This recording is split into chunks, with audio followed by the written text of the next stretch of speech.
delay on your end. It's like we're live. Right. Yeah, John's connection is great. You guys have a little bit of a lag. We are okay. I got to. You coming? Right. Okay. We've got Tom online here. All right. Right. Looks like he checked in early. All right. Well, let me get started as far as Tom Muse. So, hey, Tom. Everybody, welcome to the live chat tonight. As you know, Richard Holdener did his dyno test on the 360 Magnum of swapping the pistons. It's been highly controversial, but that's what we're here to talk about. We're here to talk about what happened and how it happened and all that good stuff. So I've got Uncle Tony of Uncle Tony's Garage. I got David Vizard here, and John Wilburn is the host with me. This started out as just a test session, did it not, John? That was the idea. I had encouraged Andy that we could get together privately and do a StreamYard test. And right as we were going to do it, it was already scheduled for tonight. But then we were watching, and I didn't know, neither of us knew the other was watching Richard Holdener's video. And then Tony was watching Holdener's video. Vizard was watching Holdener's video. So he said, well, hey, we'll get together, and then after the test, we'll go live and just talk about that. And we invited a couple guests, and here they are with us. So that worked out great. It's funny that I should be here because Richard called me this morning and asked me if I would be on their thing at 9 o'clock, right? So obviously I'm being viewed as somebody who's down the middle of the road here. And we did talk about my piston testing that I did in a 355 small block Chevy, which of course is pretty close to a 360 Mopar, yeah. Mopar, right? And I went through my results the other day, and the difference was 1.8 horsepower. Well, I think it was either a 9-to-1 or a 9.5-to-1. Right. Right now, I reckon I can dyno test within 2 horsepower. Right. So it's not conclusive. But let me say one thing. When I looked at the results, they were very much on the positive side. So if we've got plus or minus 2 horsepower, right, that could be minus 0.2 or it could be plus 3.8. Right. And that's as accurate as I can test. My gut feeling here is that it was slightly better because the numbers, there were more plus numbers than there were minus in that average. So I would say that, yes, it's a slight advantage turning the pistons around. But we've seen bigger results than that with other engines. So what's your take on it, Tony? Okay. From the beginning of this, I've said I swap pistons for many reasons, but mostly because it's a tradition that I picked up by reading the older books, the direct connection book, learning what the old masters had done, and I've just automatically done it. I never assigned a number to it. I always said it was an advantage, but I never assigned a number. Just like what you're saying, Dave. Right. It doesn't make any difference to me if it makes 1 horsepower or 75 horsepower. It's a mechanical advantage. If it reduces friction, right. if it gives you the ability to work with different cam, it doesn't make any difference. It's an advantage. And so that's why I've always done it. That's why I've always told people, yeah, flip the pistons around. All right. All right. So Andy asked me to bring this. He asked me to bring the direct connection book. Right. I am not saying this is right. I'm not endorsing it. I just want everybody to know, who's new here especially, where this came from. This is the earliest known place that we found this section in a book. Okay, but now listen, nobody doubts that it's in those books. Right. Even Freiberger and Dulcich agree that it's in those books. All it says in the book, though, is it reduces friction. It doesn't give any promises of any amount of power or anything. Exactly. That's all it says. Exactly. And my experience is that the engine does hit differently. They're snappier. They hit harder. Now, whether that shows up on a dyno or not, I don't know, and it doesn't make any difference to me. Because to me, this was never a controversy. Now, this became a controversy because certain individuals, namely Freiberger and Dulcich, well, mostly Freiberger. Freiberger was the lead. He's got a thing. I don't know what it is. But anyway, they decided to make a thing over this. Like, it's this crazy, archaic thing that only I came up with. And they did that video that ended up on one of these channels, one of these troll channels, and it had like 100 and something thousand views, which is good by me because I picked up a bunch of subs from it. Right. So, but at any rate, it was clear in this video. Can I video. enlarge on something you just said before I forget you said it? Go ahead, David. You made this statement that the engine seemed snappier, it seemed to pick up faster going down. Yes. Well, and when I was talking to Richard this afternoon, right, I realized that my dyno testing was on a dyno which had a heavy inertial component to the brake, right? The absorber was the secondary thing, although it would do it, but we could program in racetracks in it, right? And all my dyno testing came off what would have been second or third gear on the drag strip. Okay. Right. Now, the thing is that the engine accelerates that mass at the speed it wants to accelerate it. Right. Whereas when Richard tests on his dyno, or rather the Westech dyno, it accelerates the rate the dyno dictates. Thank you. That was my argument the whole time. Right. Well, your comment there was the reason I made that statement. Yes. Now, the thing is that I've done this test more than once, and as like I pointed out to Richard, it's very complicated. You cannot just reverse the pistons, right? If you're going to measure it, you've got to retime the cam. Now, and here's the thing: when I did this on a single cam Pinto engine as opposed to the Cosworth twin cam one, right? All we could do was advance and retard the cam to optimize it for whatever that piston offset wanted, right? And I found that it required now I did this test in '89. I've had brain surgery and lost a lot of my memory, but as far as I remember, it was about 2 degrees different, and I can't remember whether we advanced it or retarded it. I'm sure I could work it out if I did all the diagrams and all that, but it's different. So if you're going to do a dyno test offsetting the pistons, you've got to be able to you've got to start off with the cam optimally timed, then you turn the pistons around and then retime the cam. 2 reasons. The piston position is going to be different, and TDC moves depending on how much offset you've got. Mm-hmm.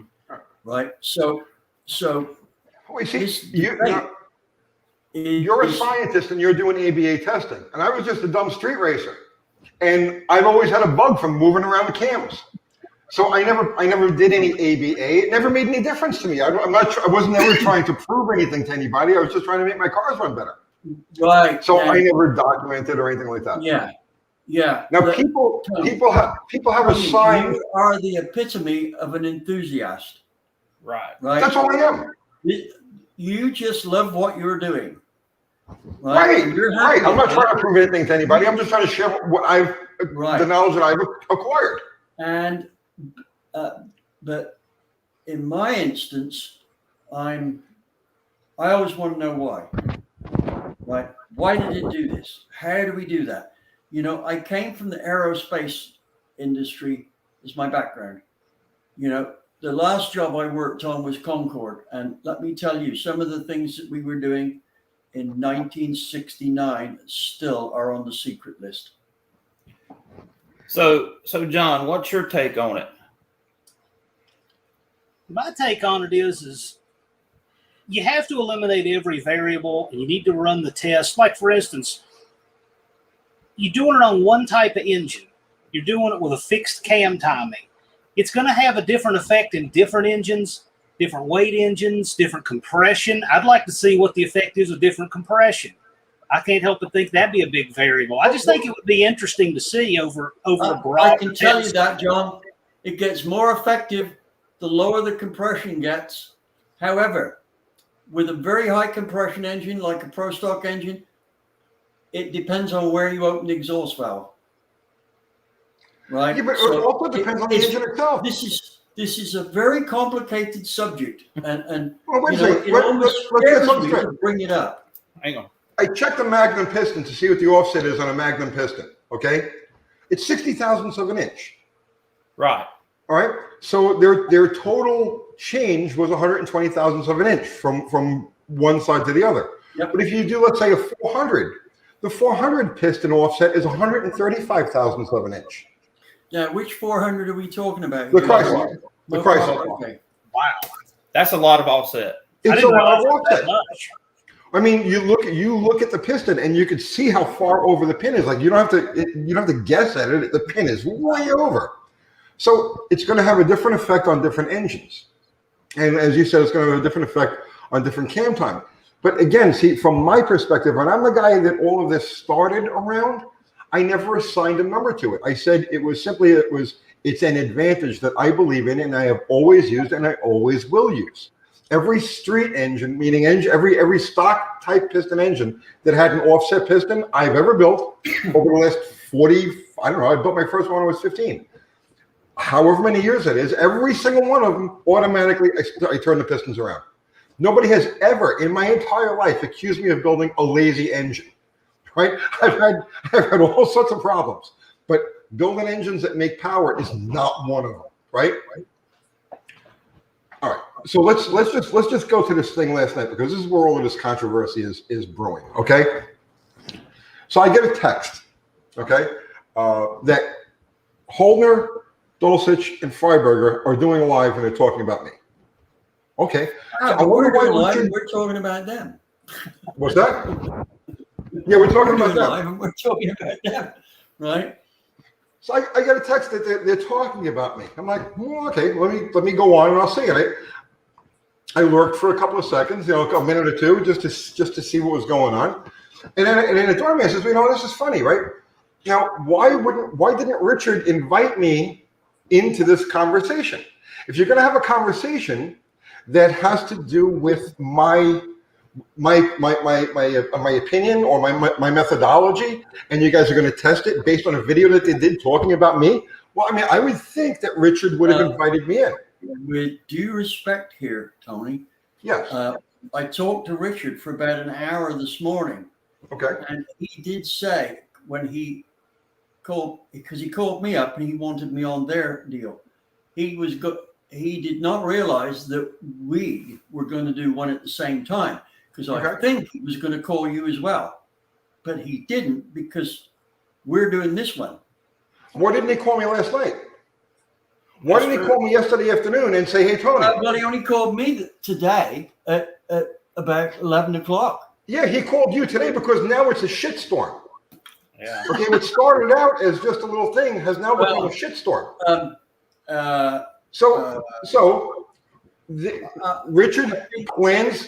Richard plans this live with Dulcich and Freiberger, doesn't invite me in. Okay, fine. I'm just a random YouTuber, right? Never mind, I was doing this stuff. Well, there was still drawing cars with crayons when I was out there street racing and doing this stuff. Never mind all of that, right? He doesn't invite me in. So I pop into the chat. I'm like, okay, well, I'll communicate with them this way. And he blows me off. So bitch move number one was not inviting me in to this whole thing, right? Bitch move number two was blowing me off. But the straw that broke the camel's back, as far as I'm concerned, is when you popped in at the end. And I sat there watching, right? After I realized, okay, well, I'm going to get the cold shoulder from this. And you got the bitch Freiberger sitting there looking kind of smug, right? You pop in there. And I know that they saw your name because he was reading off super chats and he was reading off questions, and your name was on the screen at the same time those things were. So I know he was watching it, and he completely ignored you as if you weren't even there. All right, so fine. Blow me off? Okay. But no, he blew off David Vizard. The ultimate act of disrespect. I noticed that too, Tony. Okay. Oh, an ultimate act of hostility and disrespect. Well, we don't want to get too bent out of shape on it, right? You may not want to, but I certainly do. Well, right? Because they disrespected you. They disrespected Smokey. They disrespected all. I mean, you see what I'm saying? It's like you want to talk about theories and stuff like that? Yeah, let's all talk about theories. You want to talk about, is this going to work? Is it not going to work? Right? Argue about whatever it is. That's fine. Okay. But when you start cutting off alternative views, not allowing them into your conversation, and you're going to have a little bitch fest with these three fucking guys on there, right? That's an entirely different thing. That's an entirely different thing. I lost 100% respect for them. I mean, seriously, I hope one of you guys, somebody who's watching this, send this to them because I want them to see exactly what I've got to say. Hey, we can let them in. What's that? We can let them in here if they want to come on. Of course they can, but you know what? They won't come on. You know why? They're bitches. That's why they won't come on. I tagged their channels this morning. So what's that? I tagged their channels when I shared the post, so they've gotten some notifications about this live. Listen, I got nothing. The thing to say about to it any is of them. with me, You guys are going to bring up the challenge. I challenged them. I thought that would have been great. You know what? I don't want to challenge them. I don't want to have any association with them. I don't want to deal with them. And on the record now, this has nothing. There's no sour grapes. Oh, they proved Uncle Tony wrong. Nobody proved anything. I never assigned a number to it. Joe Sherman assigned a number of 25 horsepower on a small block Ford. Whether it's true or not, I don't know. But he did it in the Hot Rod magazine. David claimed 7 horsepower on a Cosworth motor. Under what circumstances? I don't know. But I'm one of the few people involved in all this that never assigned a number to it. I just says, quote, it's an advantage. And I stick to that quote. And I will to the day I die. It's an advantage. And my philosophy towards building things is to seek all of the advantages. You can either take something and throw a buttload of money at it and get wrapped up in the latest state-of-the-art this, that, and the other thing, and become a slave to an engine builder, or you can use your head and just seek every advantage. From the bumper to the piston, to the rear axle, to the tire, to the headliner, everything, right? It's all, you seek every advantage. That's my philosophy of doing things, and flipping pistons falls into that category. So I was not proven wrong. This is not sour grapes. This is not me being mad because, they shut down. No. I'm mad because of the way they handled this. They were bitches about it, and that's all I've got to say. Throw something in here, Tony. I had a long conversation with Tom Muse today. Right? Tom is such a good guy. Tom, are you here, Tom? Tom, you know what? I'm here. I want to fucking help you. And no homo, man. You know what I'm saying? But you were just such a sincere. You're the most sincere human that's ever walked this fucking planet, man. This is a genuine, been there, done that guy. Right, he's somebody that we should put a lot of credibility to. exactly. Right, and Tony, thank you for connecting the two of us up. Right, I guess we've spoken maybe 2 hours total, right, and he's already been of value to my knowledge. Right, so thank you very much. Quality humans. One thing I think is kind of John, is interesting. this your deal? We're on Andy's channel, but I notice a lot of comments about piston noise when you reverse the pistons, and I have never heard piston noise from this. But that's another thing that people seem to want to stay on, and that's the easiest one to prove. It either has it or it doesn't when you build it, and I've never had one to have it. If you build a high compression big block that has a lot of offset, like for instance, like a 69 6-pack motor, that type of deal, right? You can hear them. You can hear as the motor, as the car's coming down the street, you hear the pistons rattling around before you hear anything else. Yep. You know? But it's irrelevant. We're not building Cadillacs here. You know, these are hot rods, and for the most part, in a low compression engine, you know, get it. I'm sorry, David. Talking of piston rattle, right? I did some tests, and Scooter Brothers and I had done some similar tests, right? And as an aside to what the dyno said, we both noted that a longer rod in a small block Chevy makes less piston slap.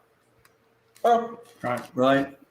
You know, the thing about it I've learned doing dyno tests is every time you go into the dyno cell, first of all, you got a limited amount of time, okay?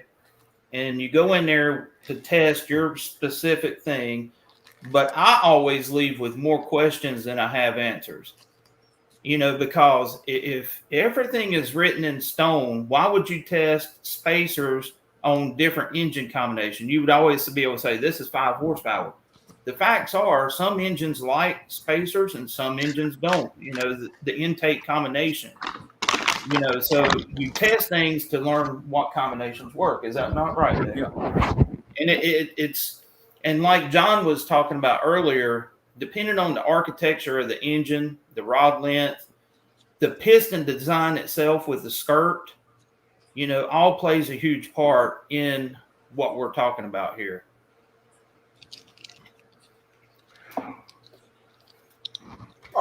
I'm sorry to anybody in the chat here.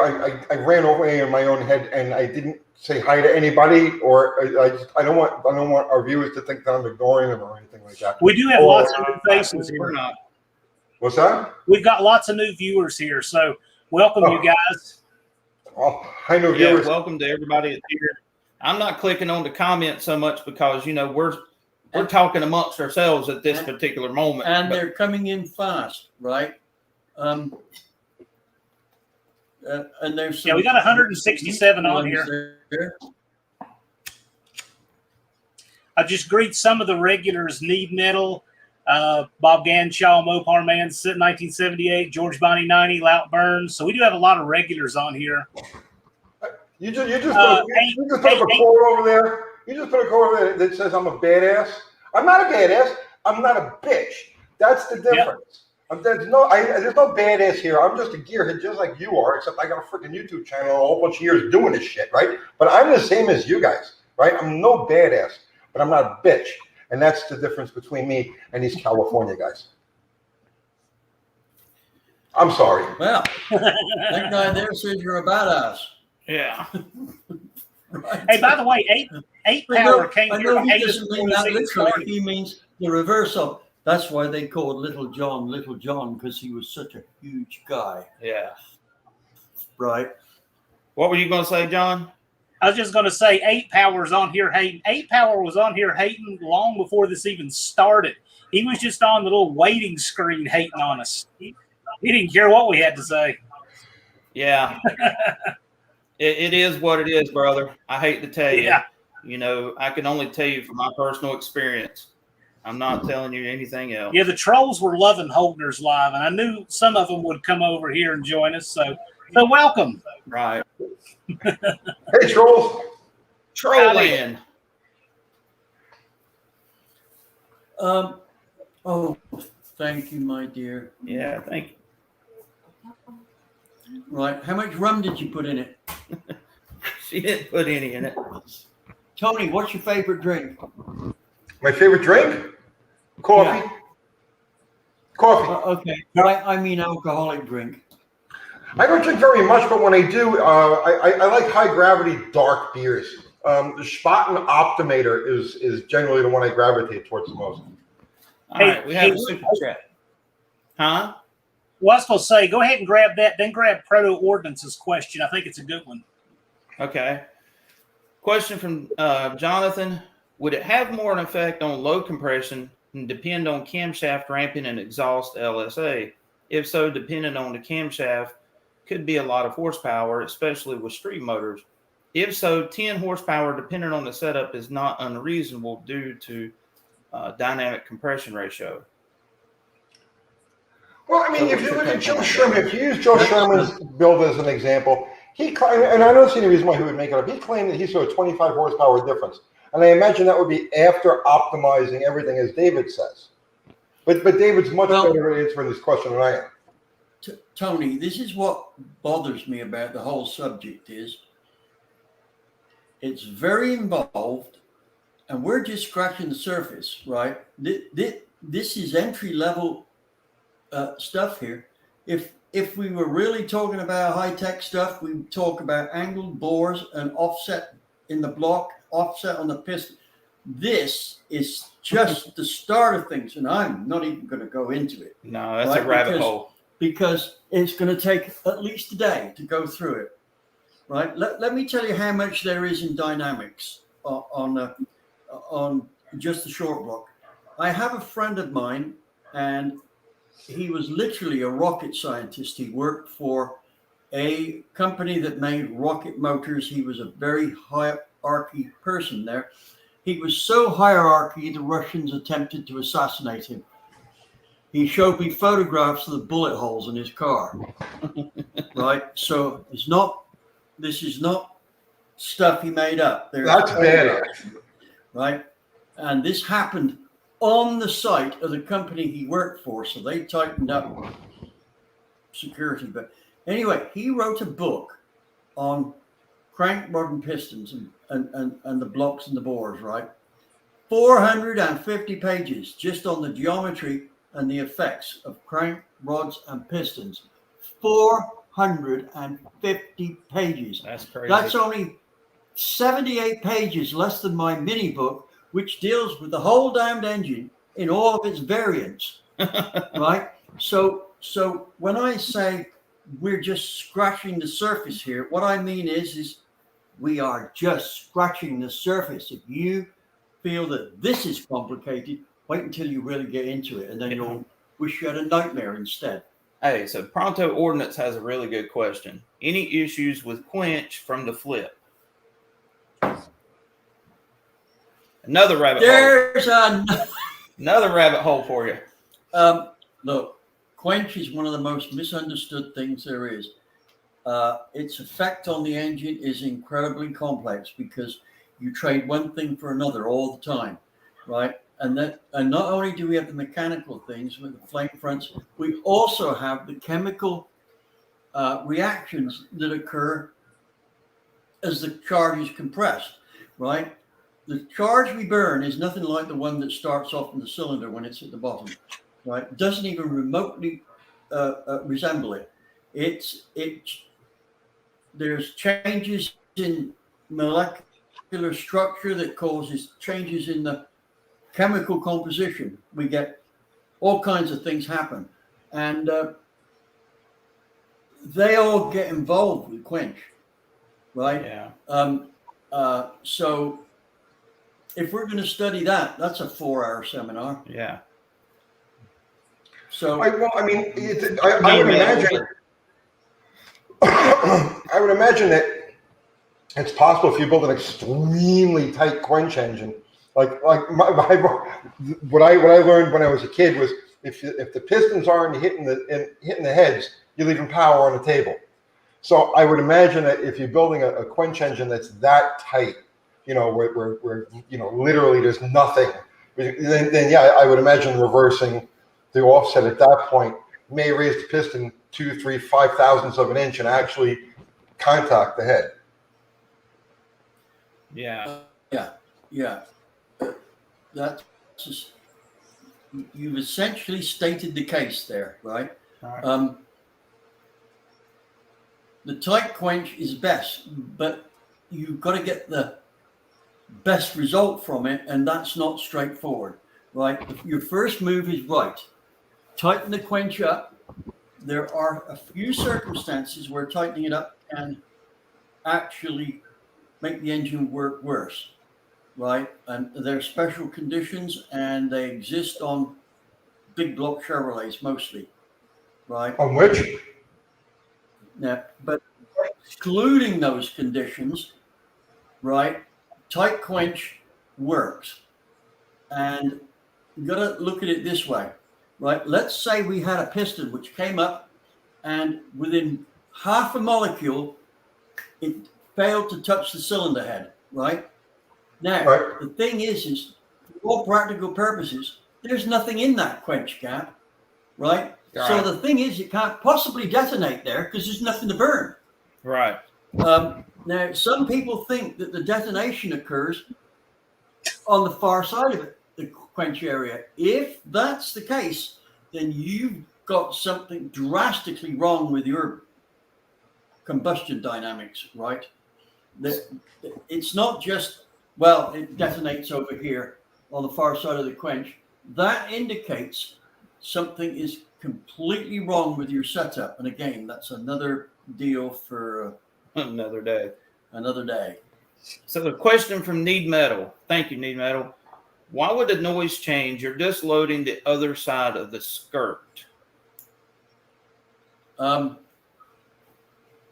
Yeah. Well, there are certain dynamics in the rock, and it's caused by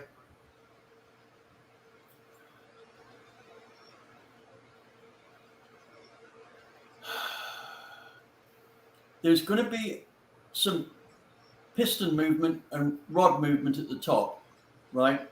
And as the pressure rises, whatever side of it's got the most area, the combustion pressure tends to slightly favor that side, plus the way it rocks. Now, I've talked to people who design pistons. My friend Dave, and you know what? I've forgotten his last name, and that's one of my problems here. Wisecoat. Take your time, brother. Is what? Take your time. No, Your thoughts.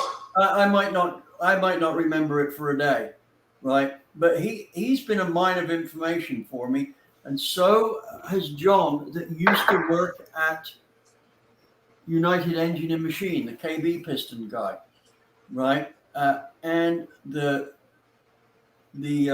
rattle at the top of the bore is a very complex mechanical deal because it has so many little interactions there, right, with the balance of the piston.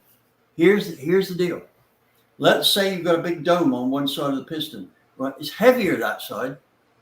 So when the piston starts down the bore, it wants to pull the light side down faster than the heavy side. So the piston will rock this way. Now, if the dome's on this side, the piston wants to rock the other way, right? So you have all these factors as to where the piston is light and heavy. Nobody goes in and balances the pistons side to side, right? So one side weighs what the other is. They just don't do that, right? But offsetting the pin can mean that the piston gets rocked one way and stays there. Right. Right. That's the deal. 318 will run. Hey, man, what's up? Why is it important to disclaimer someone's experience? Why is it important to convince others of what's been experienced? Isn't the uniqueness of our hobby each of their own? Absolutely. That's why you have some cars faster than others at the track. You know what I'm saying? We're all different. You know what I'm saying? And I love that about this deal. And I love this about our YouTube channels. You know, we can all build engines, and it's not the same channel. Everybody brings something different to the mix. Yeah. You know, Who's this Trish Arculeta here? Archuleta. Who is it? This Trish Archuleta.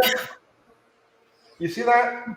I don't know. It's a troll. Maybe it's That's a troll. Get him on here.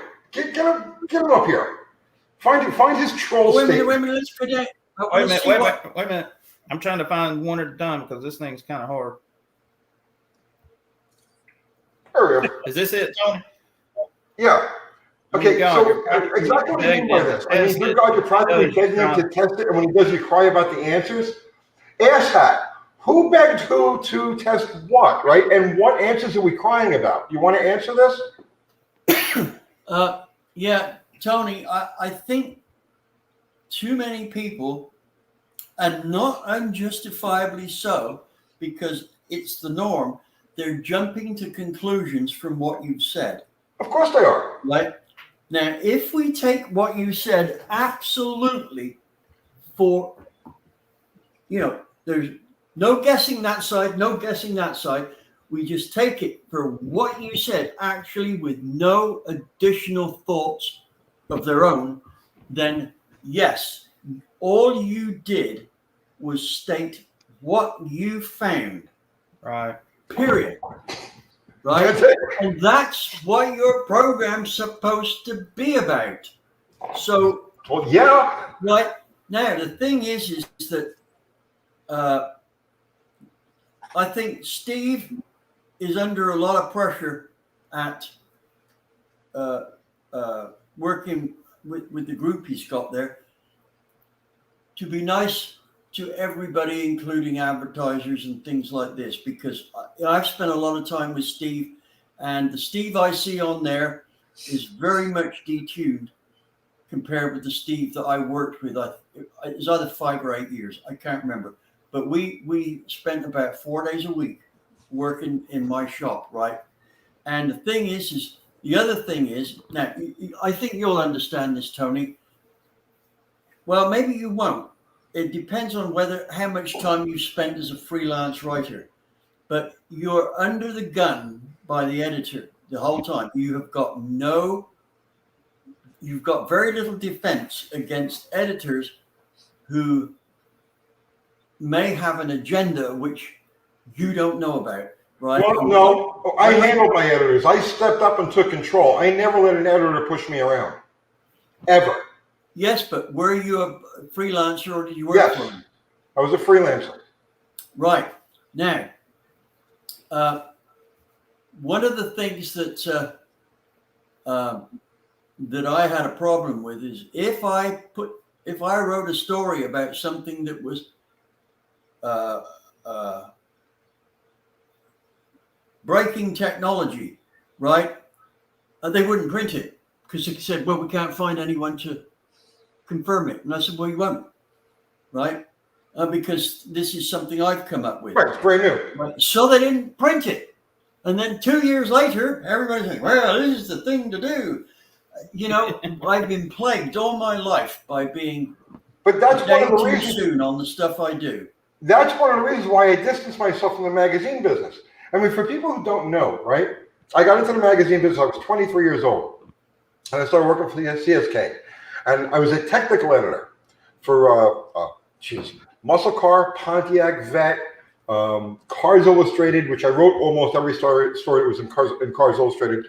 Mopar Action. I started my own. I went to work for another publisher when I was like 27, I think it was.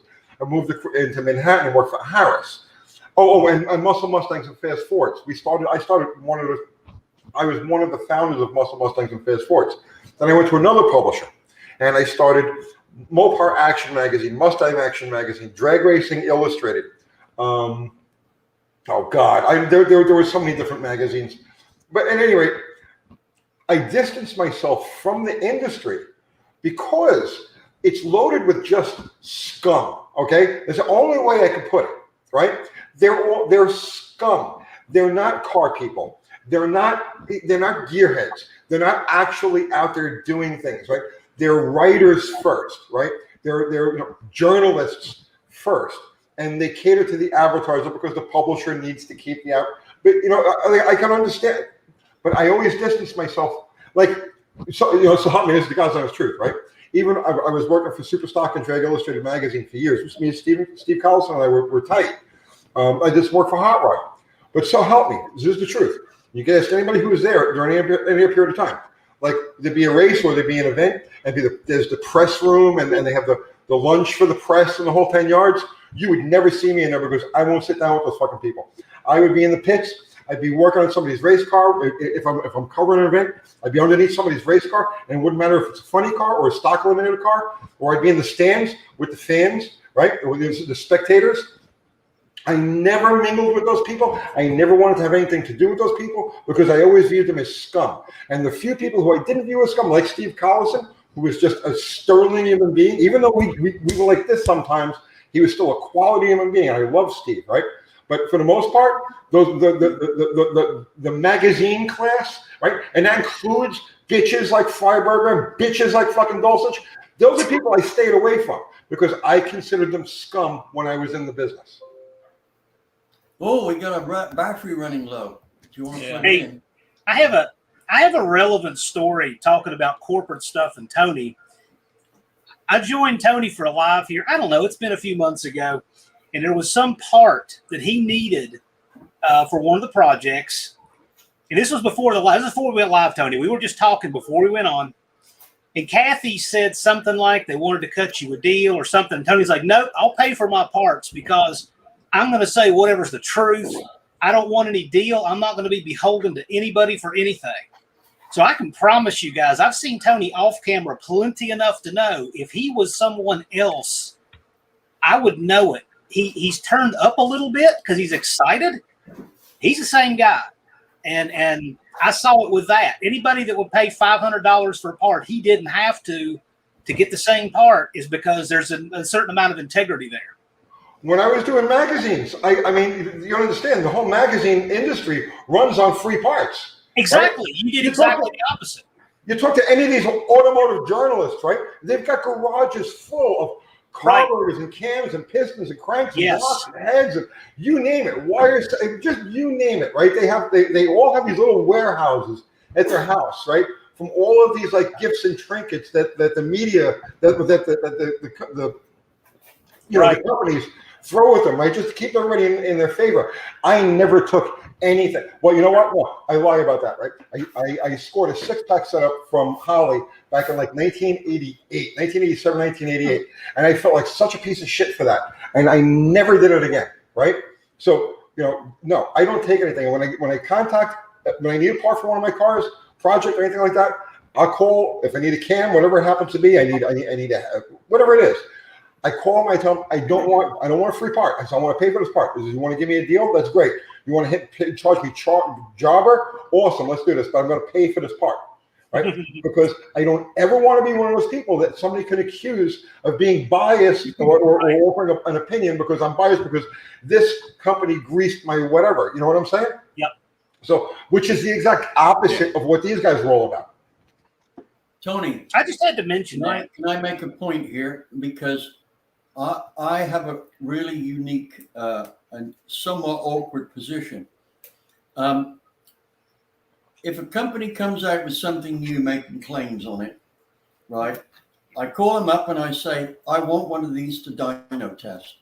I'm not going to buy it because that $500, that $1,000 pair of heads is going to cost me $2,000 in dyno testing. So I'm not going to pay if they've got a head that works. Now, if it doesn't work, I say, look,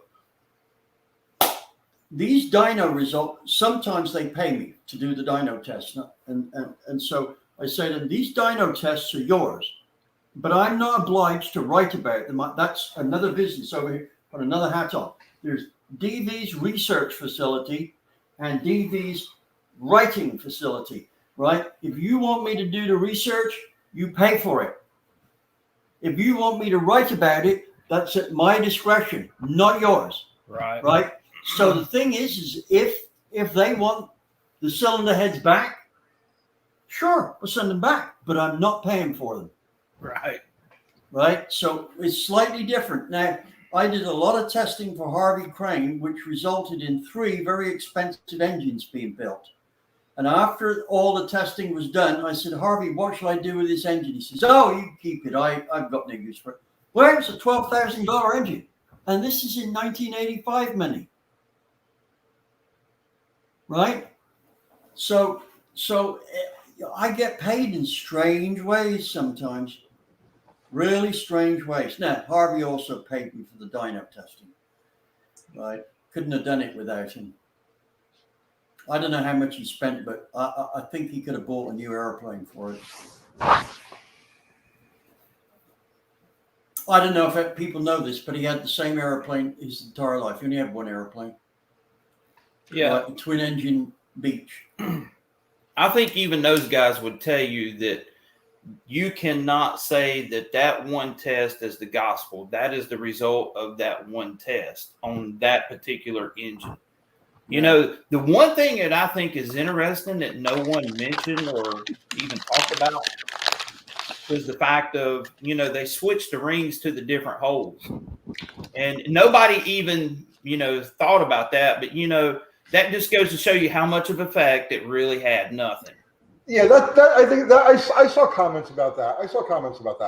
About how okay, they swapped the pistons, but they didn't do anything with the rings.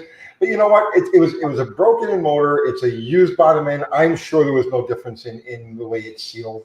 Yeah. Well, for the naysayers that say that you can't use used rings, that's a validation right there that you're putting a completely different ring set in a different hole, and it didn't make a hill of beans. So let's get some trolls here. Let's bring some trolls in. Instead of avoiding them, right? Let's all right, who are they?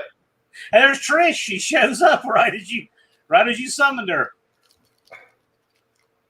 Typical New York City asshole. That's me. That's me. Yeah, exactly. I am. You know what? I'm a stereotypical New York City asshole.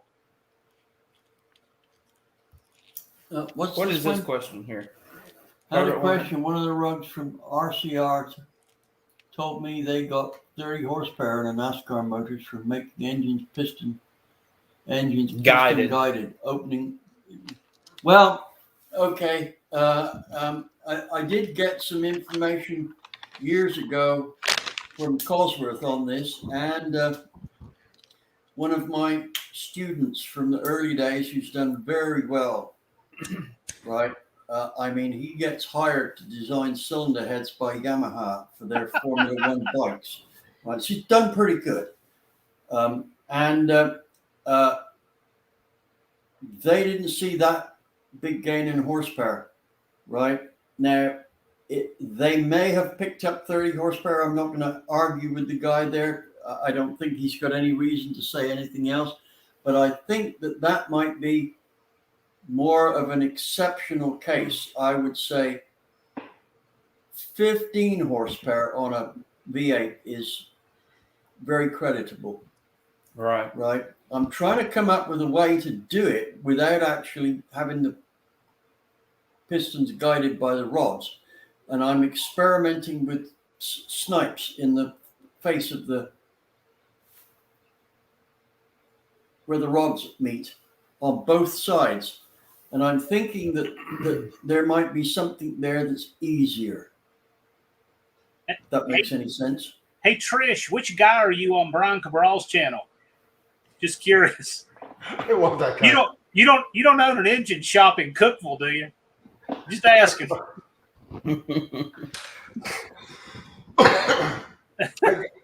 I gotta say one thing though. The guys out in California, the Motor Trend people, are fighting for their lives at this point. They know their days are numbered. It's costing Motor Trend approximately $38,000 for every episode that they do. Can you imagine this now? $38,000 to fill up 22 minutes, right? It's what we do off of a cell phone or a little camera for zero, right? So they know the handwriting's on the wall. Yeah, and at this point, they're fighting for their lives and they're grasping for straws. And any enemy hiding that they can. And in this case, right now, I'm the enemy. It'll be somebody else, I'm sure, at some point. But they're fighting for their lives at this because they know their days are numbered. You know what you hit on something there. I kind of found it interesting because I was watching that live yesterday, and I don't have any beef with any of them or anything, but I'm looking at that live and I'm thinking these are guys that have access to all this big budget, like you watch the Engine Masters and the lighting and the dyno and the production, and what are they doing? They're having a live sitting in a stock room with all this junk on a shelf. And I'm thinking that's the most low budget thing I've ever seen, and yet it's getting more views than what they're spending $38,000 an episode on. So maybe that's the direction they're going to go. It's a very unique situation that we've got here. It doesn't, for want of a better description, it doesn't go deep. It just spreads very wide. Right. That if you can get to what I'm trying to say here, right? We're going to find that there's thousands of people out there that have a passing interest with enough of an interest in it to take a look at what's going on. Right. Not a deep interest like we do, but it's spreading out like a blanket. And I think you're right. It'll get more attention for this almost indifferent thing. Yeah. It's just still got blown up. It's insanity, right? Right. But I get the biggest kick out of it because it is so. I love things that are over the top. Like I'm a manic extremist. You know what I'm saying? So I love anything that's over the top. And to see all of this going on, I'm getting the biggest kick out of it. The trolls. I love the trolls. There's an old Hollywood expression. I don't care what you say about me. Just make sure you're spelling my name right. So all of these trolling. Drunkle Tony's a hack. He's retarded. He bangs his puppies. Whatever it is, right? They say this stuff and it drives people to my channel. You know what I mean? And they get the click and they get paid for it. So it's like, yeah, please, by all means, go ahead and say whatever you're going to say. So, yeah. Right. But anyway. Shall we change the subject? Because I think we've worn this out. Yeah, we beat that dead horse. Yeah. Okay. Well, no, I don't think we've worn it out. What I think is we're not going to come to a conclusion. You're not. Tonight, a conclusion that will satisfy the vast majority of people out there, right? I'm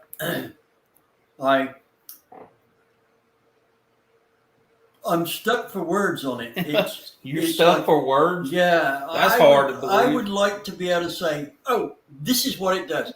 It's too involved for that. Right. It's like rain going onto the top of a tree and then coming down the leaves. Right. Yeah. Every time you get a bit deeper in it, it's more leaves to deal with. Right.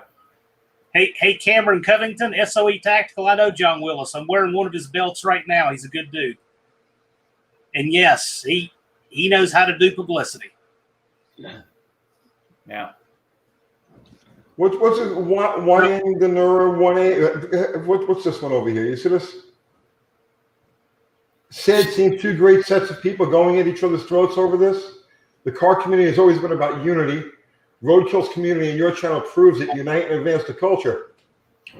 We were just making videos, and my community was in here just making. Nobody ever said anything about Freiburger or Motor Trend or anything like that. We were just doing our thing. They're the ones. They started it with this video that they did, and then one of our trolls went and put it up on. They made a channel just for this called "Don't Do Stupid Things." What was that? Right. I saw that. It's got 110,000 views. Right? It's got like 3,000 comments. It took on a life of its own. How many comments? It's got thousands of comments. Yeah. It's called "Don't Be Stupid" shows. I'm having problems with my cylinder head video that I did being overwhelmed with comments.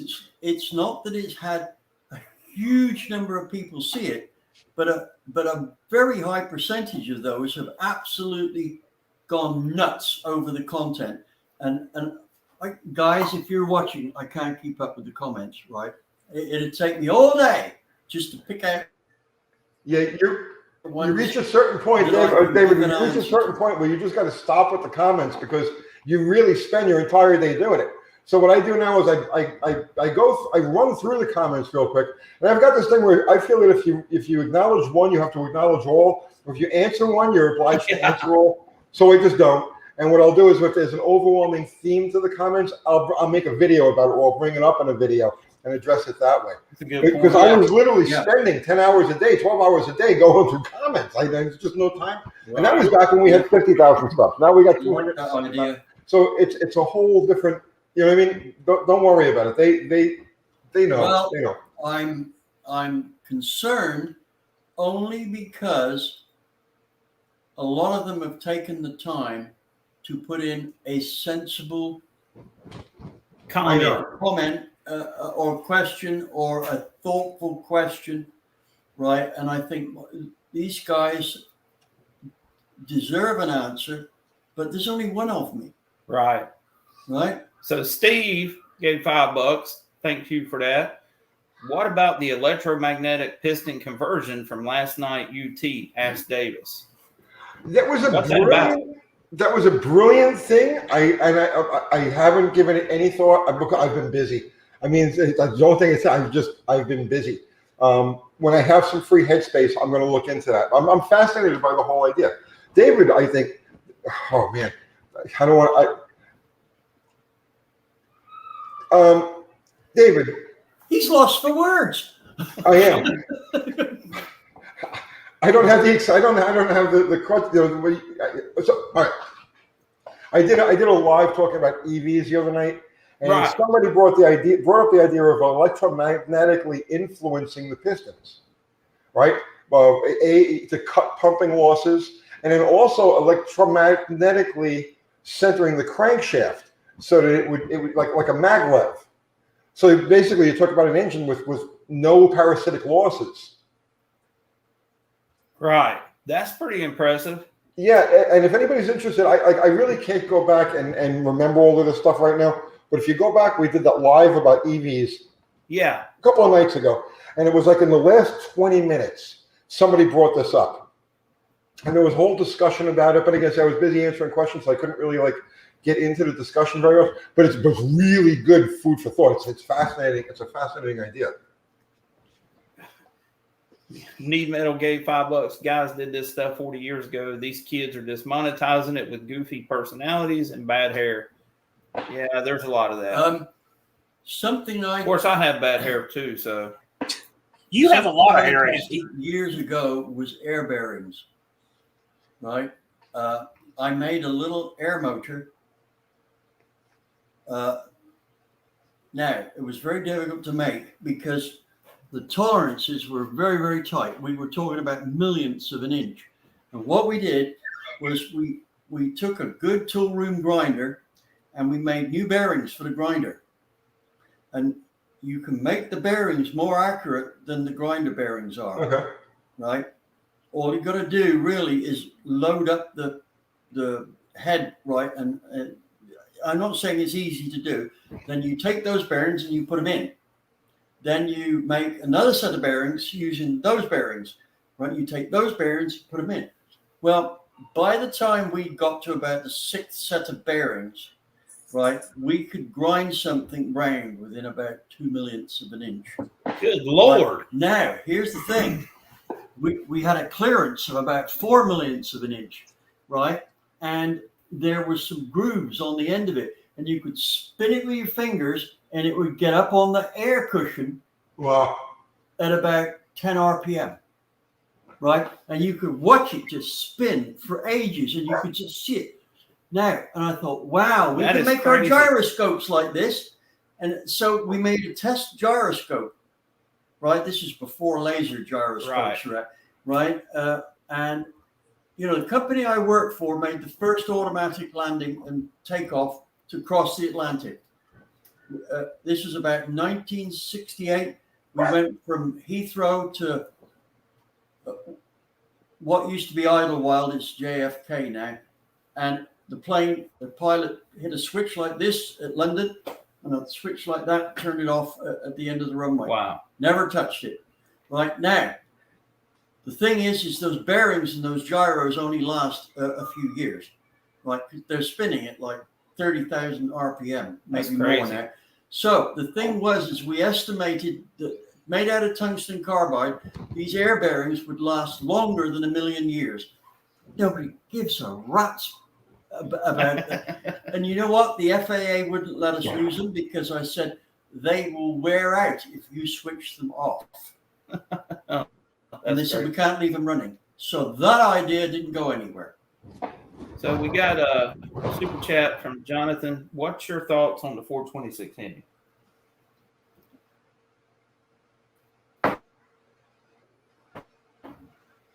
Are we talking about the Generation 2 one?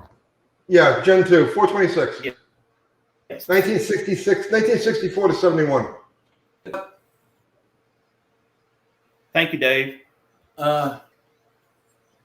I've got very little experience with that engine, except, right, that nobody seems to understand there's a lot of design flaws in the cylinder head, right? Unfortunately, it's designed around an aircraft engine with a supercharger on it, and it's 1945 technology, a 1965 engine. Now, the guy that designed the first Hemi, I knew him. He was a friend of mine, right? And when he did that, he was an apprentice. Really? Yeah. What was you going to say, Tony? The 426 engine has two main problems. The first is that there's no quench area at all. And if you study the heat patterns on a normally aspirated 426, you'll see that the outer, let's say, half-inch of the piston is not going to have any witness marks. There's no combustion events happening around the outside of the piston.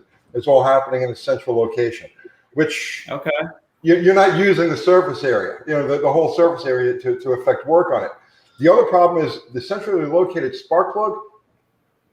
If you've got a high compressor, it's got 177 cc combustion chamber on average. It takes a huge dome. Forget about the weight of the piston and the weight of the dome and all that. But that dome actually interferes during the overlap period. So both valves are open, and you should have a nice clean path across. The dome is there, interrupting that, and also kicking the heaviest parts of the mixture straight up towards the plug. So from a normally aspirated standpoint, the 426 Hemi has a lot of drawbacks. It works blown, it works on nitro, it works in certain applications. But as far as a gasoline engine, the Boss 429 is superior. The big block Chevy is superior. The 426 Hemi really only earned its keep in those supercharged nitro or even alcohol, to a lesser extent, applications. And if you look at it, if you look at the alcohol classes, up until they really became very formula uniform, they were running at the same weight. They were running big block Chevys, the Chryslers, or a couple of Fords, and they all ran pretty much exactly the same. They were interchangeable. I remember there was one guy, Ken Winward, with a Cammer, and they were all running pretty much the same. The 426 Hemi really only comes into its own blown on nitro. Yeah, where would Top Fuel Racing be if it wasn't for that? That's exactly right. Interesting thing is here, Jaguar and Aston Martin in that period used the same fault pattern to design their stuff, and that needs fixing. Right now, I did do a job for Aston Martin back about 1997, 98 for their race division. And my friend and I, who's a very good engine builder, we redesigned the chamber on it, right? A lot of welding went into it and a lot of wet flow testing and things like this. And between the wet flow testing and the change in the chamber and the porting work on the intake port, we picked up 80 horsepower. Wow. Right, now that's on a 4-liter engine that was stuck at around about 380 horsepower in race trim. Yeah. Anyway, here was the downside. It now cracked blocks at a hell of a rate. Yeah. You'll have it. So we outdid ourselves. Rex Warren, thank you for the $5. How much to port big block AFR heads? At least give me a phone number, please. All the machine and work valves, everything. You need to email David Vizard Performance Seminars. Yeah. Send him an email and he can get in contact with you about that. Yeah, I want to say something else about the 426. That huge combustion chamber that it has, and if you guys are familiar, if you're not familiar with I know you guys are, but if viewers aren't familiar with the 426 Hemi, the combustion chamber is just this giant, right? It wasn't done intentionally like that. The engineers had no choice. They were limited to the B engine, right? They had to make this, they had to build that engine around the RB, around the 426 wedge, 413, 426 wedge. There was no 440 back then. So they were limited to the architecture, the ball pattern, and everything of that block. And the only way that they could get the exhaust push rod to go to where it had to be and operate an exhaust valve was to pump the chamber out to that size so that they could create that geometry to actually make it work. So it's not that the 426 Hemi was designed to be the way it is. It was handicapped by the way it is, and that's why it ended up with that giant combustion chamber. Yeah. Right, because the powers know that. the powers at Chrysler was not going to spend the money to develop a new block. Well, they just didn't wanted have to it. adapt it to the Yeah. RB block itself. Right. Now later on, I know David, you're familiar with the with the D5 stuff, Mullins and all of that, because they did some. Heads with Mullins. No, You're not familiar with the D5? I've never seen anything with. I'm going to do a video on the D5 Hemi. It was the last step in the evolution of it. But oh, go ahead. I didn't mean to. Oh, you're fine. John, you're being awful quiet. Yeah, I'm just listening and enjoying this and corresponding a little bit with the commenters there. It's Thank kind you of for doing that, by the way. Yeah. Um, We're just hosting. We're just facilitating this conversation. Right. Trish There's a lot of Archuleta. stuff there that we can't get to because we're overwhelmed. Right. Trish Archuleta. I'm sorry, I'm murdering your name. He says, "Sorry, I pissed you off, Tony. I thought I was just telling the truth. You didn't piss me off. No worries. I love you, man. Don't worry about it."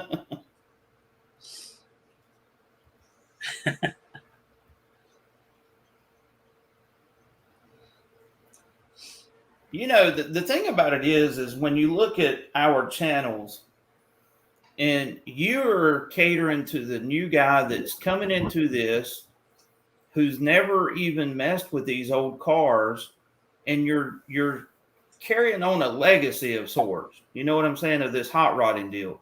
Because 95%, probably higher than that, they don't have the money to go out here and spend mega bucks on the latest and greatest parts. You know what I'm saying? And that's the camp that I came from, is the low buck guy crawling around the junkyards, finding something to do and making it work. You know what I'm saying? That is my roots. You know, I know that I've got my Hemi small block Ford build, but that's not necessarily who I am. I'm the down in the dirt kind of guy who happens to hang around him. Yeah. Can I add to that? Right. My background where I started off was in war-torn England. Right. You couldn't get hold of barely anything. I remember as a kid driving through Coventry, and every third house was a bomb crater. Right. Wow. And this would have been 1951, right? 6 years after the. Now, here was the problem we had in England. Not only did we bomb the heck out of Germany and spent all our money building 4-engine bombers that carried a bomb that is bigger than the daisy cutter that they're talking about now that's said a big bomb. This wasn't 10 tons. It was nearly 11 metric tons, right? Now, the thing was, by the end of the war, Bomber Command was saying, well, what should we bomb? We've destroyed everything, right? Now, after the war, the proposal was that we pay Germany for all the damage we did, right? And we did. It's no wonder it took us 21 years to pay off the war debt. And here's the other thing. We were the only country that paid America what we owed them from the war. France declared bankruptcy. Yeah. Right. So not only were we indebted to America for helping out in the first place, right, but they helped without saying, well, we want this money back by so-and-so, right? No, They helped and said, pay us back when you can, essentially. Yeah. Right? What's this? I bet it's Marvin. 318 will run. How's it going, man? Hey, man, glad to see you. Yeah, I do understand both ends of the spectrum. I mean, I can honestly say that when I was coming up, you know, I didn't have outstanding money. You know, both of my parents worked in a cotton mill. You know, I cut grass to fund my duster. You know what I'm saying? And I would go to the junkyard and find a part. So, yeah, that's me. But hanging out with David, I've got to do some really cool things over the past 15, 17 years, however long it's been. Yeah, it's getting on for that, isn't it? You know what? I went through that phase where you could just start to afford better parts. And now I'm right back to playing with the same kind of stuff I did as a teenager because it's cooler. And now I want to experiment what I can get out of that stuff, knowing more. And to me, it's so much more fun. Yeah. Well, I'm revisiting the things I thought I outgrew. You know, I've talked about this with Tony. You know, I've been fast. You know, once you go fast, it's there. Okay, you've done it. You know, but for me, it's all about the journey. And I think that's one reason why I never really like EV cars is because there's a certain aspect of going out there in the driveway and working on a car and getting greasy and learning the ins and outs of certain things. Now, the EVs may have the same thing. I don't know, but it's not your cup of tea. It's just not my cup of tea. I know how to hop up the electric motors in those cars. Well, we'll do that someday. Right. What do you think would be more fun? Making your first pass on the drag strip and running 8 seconds flat in the quarter, and then spending the next 50 years trying to get to 7 seconds flat, or making your first pass on the drag strip and running, 17 seconds and spending the next 40 years trying to get to 8 seconds flat. You could spend a whole lifetime never going as fast and have way more fun than the guy who's always gone quicker. Well, because he's facing a number. Here's my thing on the EV. These guys who are buying these Tesla Plaids, they can go to the drag strip and run a 9-second ET. Yep. When you do that, you do not have the respect of what it actually takes to build a car to actually progress from the 13s, 12s, 10s, 9s. You know what I'm saying? There's a lot of... That's right. You know. But you see, it's all relative. Mm-hmm. It's all relative, because you could step through the time zones and arrive at the 9s, right? Or if you're going to start at the 9s, shoot for the 8s and the 7s and the 6s. There's a 6-cylinder Tesla out there waiting to happen if it hasn't happened already. It's a different technology, Right. I mean, Garlitz has, I come from the same basic mentality as Garlitz.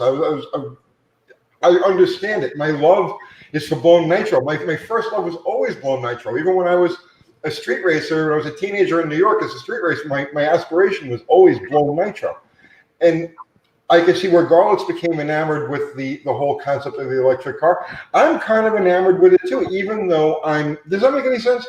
Oh, yeah. I think it's, but I mean, I can also understand people not really relating to it because it doesn't have that primal, you know what I mean? It's not that living thing like the internal combustion engine is, but right. It's still a challenge, and I like that challenge. For me, when I go to make a pass and you crank the car and it rumbles, you feel the engine in the seat of the pants, the burnout, the noise, all of that is the smell of gas. All of that is the epitome of hot rodding, And when you take those other things out of the equation and you watch a Tesla run down the track and you can't hear it, it's like something's wrong with the universe, But I respect those cars because they are bad. They are wicked fast. So let's look. E.J. Potter was messing with an electric drag car back in I think it was 1968 or 1969, and he built an electric drag car.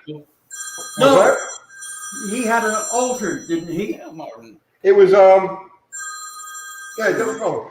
Marvin, we're on live. Did you have anything useful to say? Yeah, I want to bomb it. throw at everybody about our seminars and apologize to everybody because of me there. I got into a battle with a 4-inch grinder yesterday, and it got out of control, and it whooped my butt. Can you hear it? Where's the mic? I don't know. Just tell him to call him back because I don't think is it picking it up or no? Anyway, yeah. It's not picking it up. We didn't get our system to work here, Marvin, and we've got a makeshift system at the moment, so it's not picking you up. Tell everybody Yeah. And Yeah. I'm gonna go ahead and share it in the comments. So Okay. Tony and John to go ahead and post it on Jonathan, the advantage Yeah. of canted valve over wedge motors. There you go. Okay. Valve shrouding. I'll do that. That's what it comes down to. Okay, boss. Yep. Talk to you later. Yeah, so the advantage of canted valves over wedge motors is valve shrouding. So that is the major deal there. Doing a Hemi head for a car, for an automotive engine, as opposed to an aero engine. Talk about a big block Chevy, because he's asking the question about canted valves over wedge. Yeah. Here's the deal with big blocks, right? It's not a good design. It's not that they intended to design a bad head, but it missed it. The problem is that the cylinder head they ended up with would be better if it was just a scaled up small block Chevy head. It would be cheaper and just as effective, right? Now the 440 head. Yeah, The 440, the big block motor is just exactly that. It's a scaled up. There we go. There we go. That's now I don't believe I've worked on a big block Chrysler head, right? If you worked on a small block Chevy head, you worked on a big block Chrysler head. Well, there we go, right? It's probably a head that will work very well without getting into a lot of hassles. If you want to get good results from a big block Chevy, right, you have to go to jump through all kinds of hoops with them, right?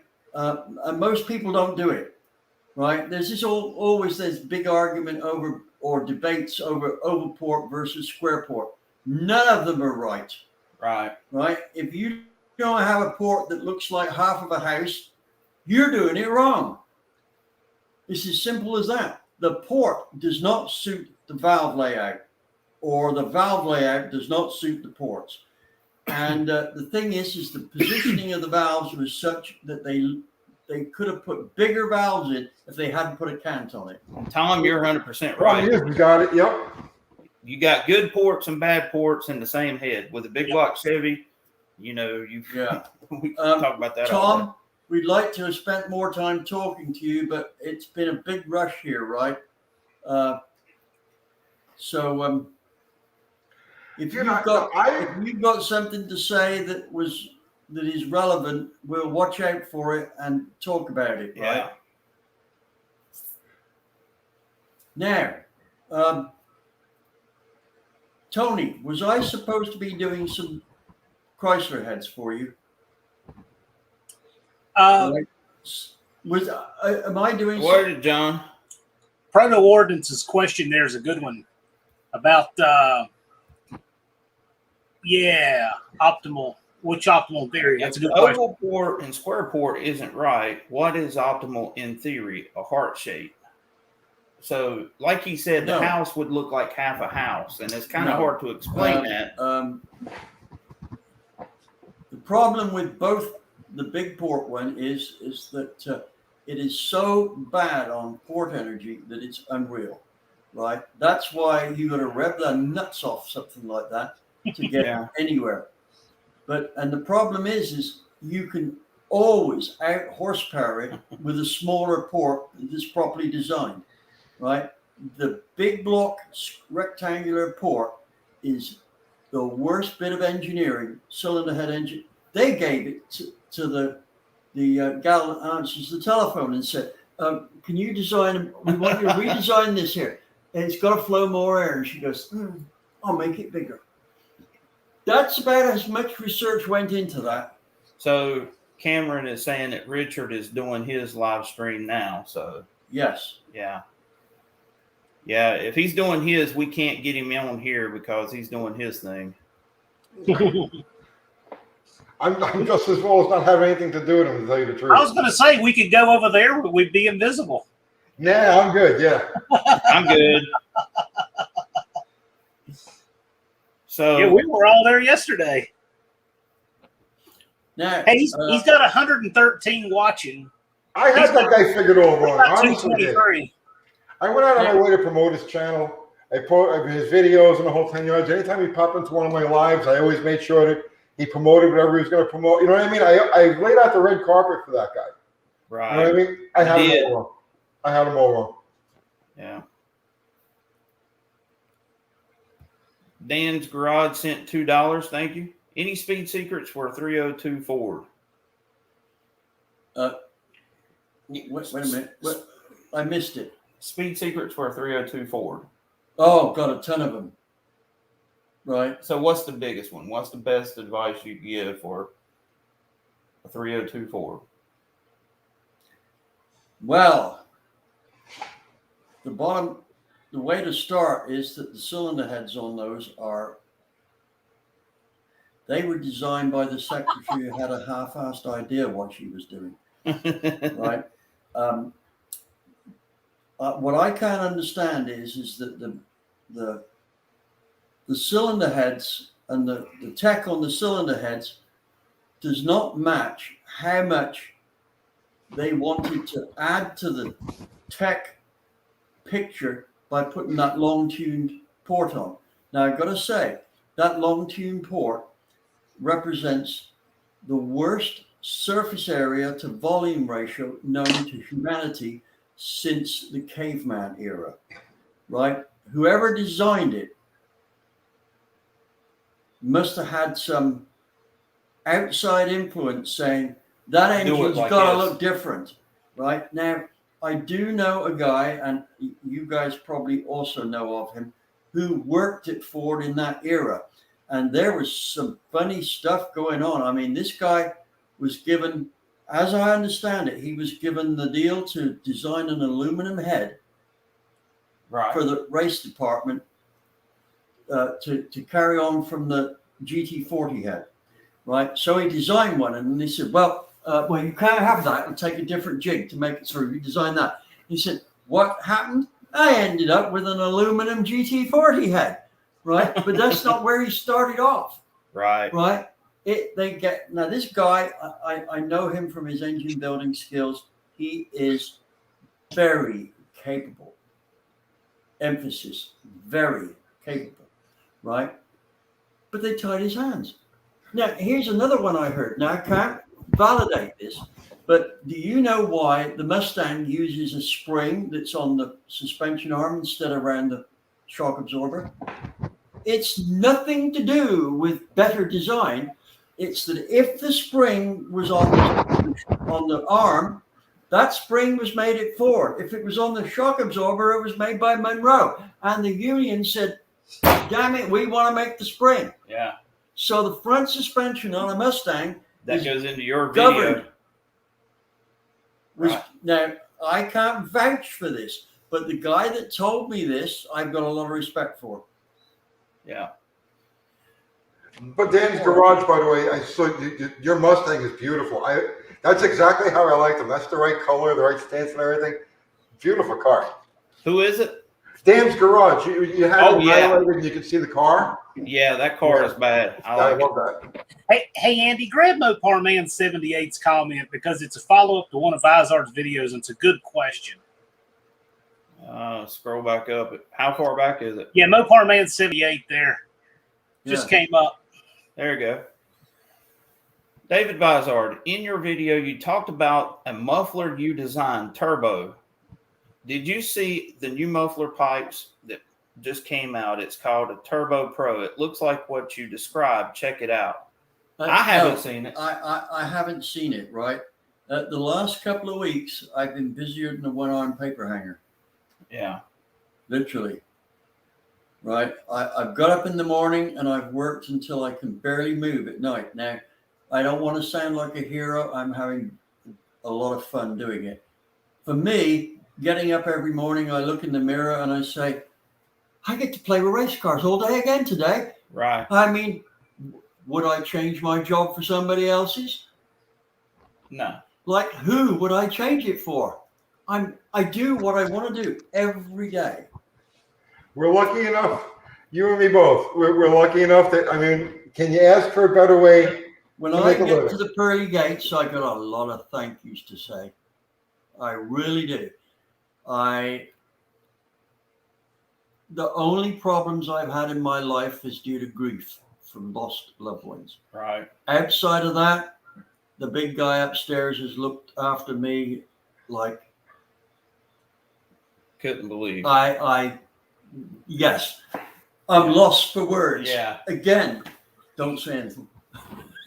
So, how much longer you want to go, David? Are you okay? I'm fine. I mean, I'm in good company here. Good right? company. And I'm sitting down. It's when I get up that's a problem. Right, John, I feel Yes, that we've stolen the show somewhat from you. No, I'm enjoying it. I'm Right. enjoying it. I mean, Tony's got his 10 cents in, and I've got my 11 cents in, and Andy's got his 9 cents in, and John's only got his 2 cents in. What if I don't have anything that I want to or need to contribute? I'm not just going to gum up the stream. I'm not in show business. I want to add value. Right. We're all yielding to you, David. Yeah. You know what? This whole thing, this whole thing was just Andy and I were going to do a test stream. Right. So we just kind of evolved it into this thing with you and Tony, and it's great. I think what's happening is you guys are bringing up very how should I say, relevant points, and I'm enlarging on them. Yeah. Right. I can say, Tony, I watched that Junkyard Jet video today where y'all went to the junkyard, and man, that was really great advice for the new guy going to the junkyard, trying to find an engine to work on. That's what people need to see. We tried to keep it as simple as possible. I mean, you could literally do 2 hours of check this, do that, look at the other, but we tried to keep it as simple as possible and tighten it up. I think we got the basic point. The idea is just to get people's fear of going to the junkyard out of the way. Yep. It's as simple as just doing this, doing that, the other. You know what I'm saying? I can't wait to see what those guys do with that car.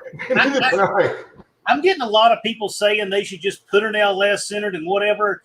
And my point is they're learning more doing it the way they're doing. I said they have the whole rest of their life to throw an LS in it, but they might only have a short window of opportunity to learn from Uncle Tony about classic Mopar building. So they should take advantage. You have to understand something about this now. None of that is my decision. If they decided to go with an LS, I'm going to help them along with it the same way. So none of the parts, none of what they're doing is of my choice. I'm just trying to help them or guide them along to do whatever it is that they want to do, and then we'll see what happens with it. I love that build. An experiment, That build is great. It's better. It's turning out better than I thought it would. Yeah, it's doing really good. Well, it's got a long, long way to go. I mean, I hope we can keep it tight and interesting.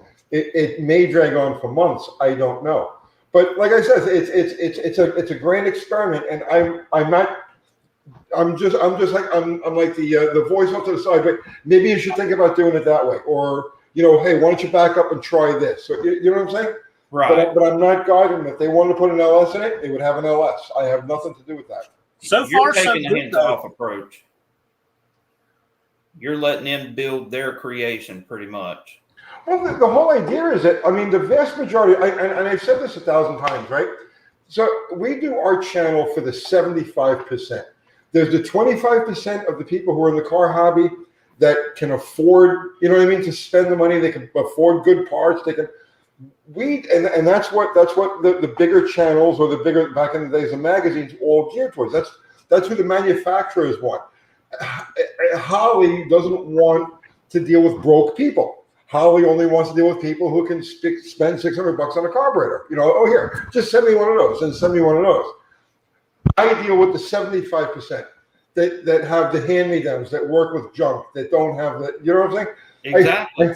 I just had I was looking at the comments before, and there was somebody like, he only has junk parts. Why doesn't he have any race parts? And I'm like, Aircat, you should see what's on my shelf. You don't know what I got in my freaking attic. But that has nothing to do. My job isn't to impress people. My job is to inspire people. There's a big difference. That's well put. Very well put. Well put. And I got to say that on the inspiration side of it, you're doing a great job. And that's because you don't have the holier than thou attitude. Right. You're one of the guys, right? And I can relate to that. Your knowledge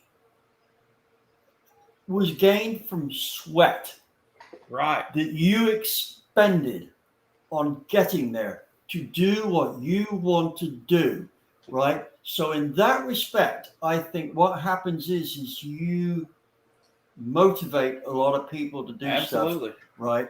And that's good because that's what you intended to do. When we got started with the YouTube channel, and this any of you guys that are in the audience, or and you want to do YouTube, right? When we started the channel 3 years ago, and it'll be 3 years next week actually that we started the channel.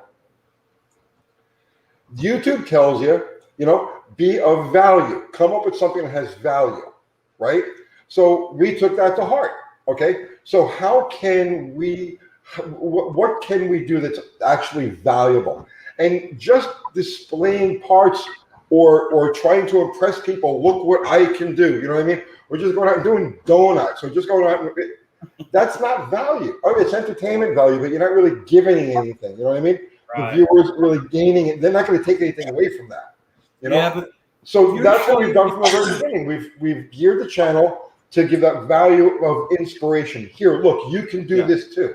You can work with junk. You can, and look, you can have problems. We have problems.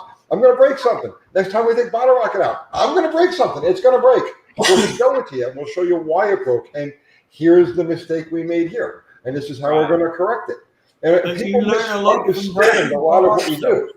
What's that? Learn a lot from breaking parts. Hey, Right. you know what? Speaking of value, Tony just mentioned a good point about the value of Uncle Tony's Garage.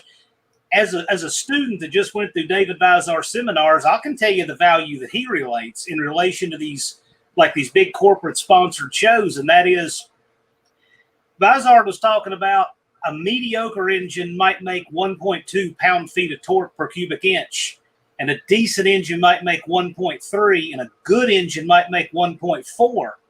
Well, the engines that are on the lower end of that spectrum, those are the guys who go through the Summit catalog and say, I'll take this, and bolt it together. So by Vizard enlightening people how what they're spending shouldn't be the fruit of your labor, he's making something of value. It's just a little more abstract. And if these guys would get away from the TV shows and listen to him, there's a lot of value there. And it's a different kind of value from UTG. Right. And a lot of people just don't appreciate it. Right. We're misunderstood a lot, Yes. And a lot of it is deliberate misunderstanding. So we'll say something, we'll present something, and it'll get twisted in all different kinds of ways. It's deliberate, and that's part of like human nature. You know what I mean? It's like there's a lot of it's that troll mentality, or I don't know what it is, jealousy, or I have no idea. I don't know because my head doesn't go there, right?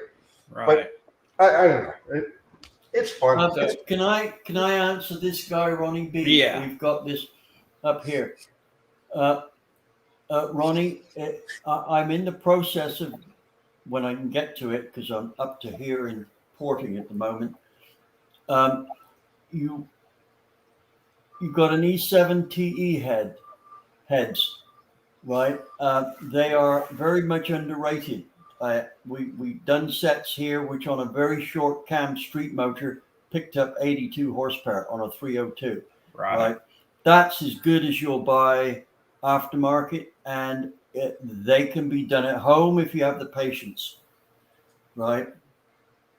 Actually, in this video, I'm also going to show you how you can do a valve seat job at home for about $30.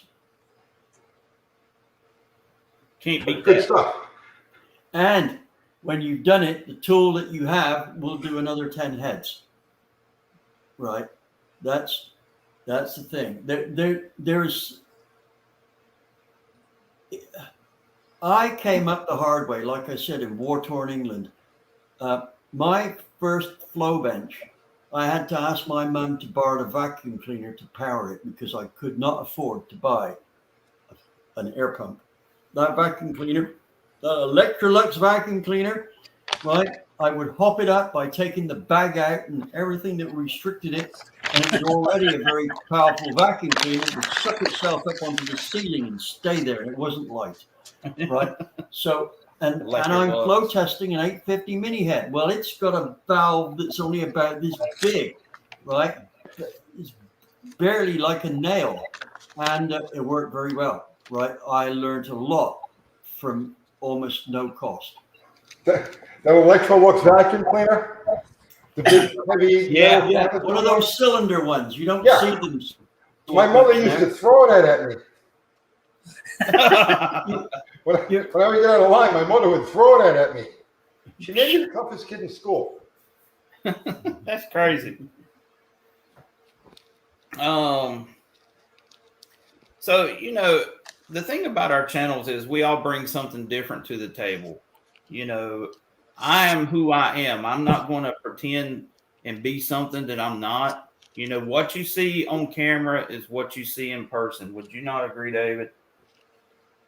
With me? No, with me. Oh, yeah. I'm much better behaved on camera. Yeah, he's better behaved on camera, by the way. But, you know, pretty much what you see with me is what you get. If people don't like it, they don't like it. Well, I don't know why they would. Wow.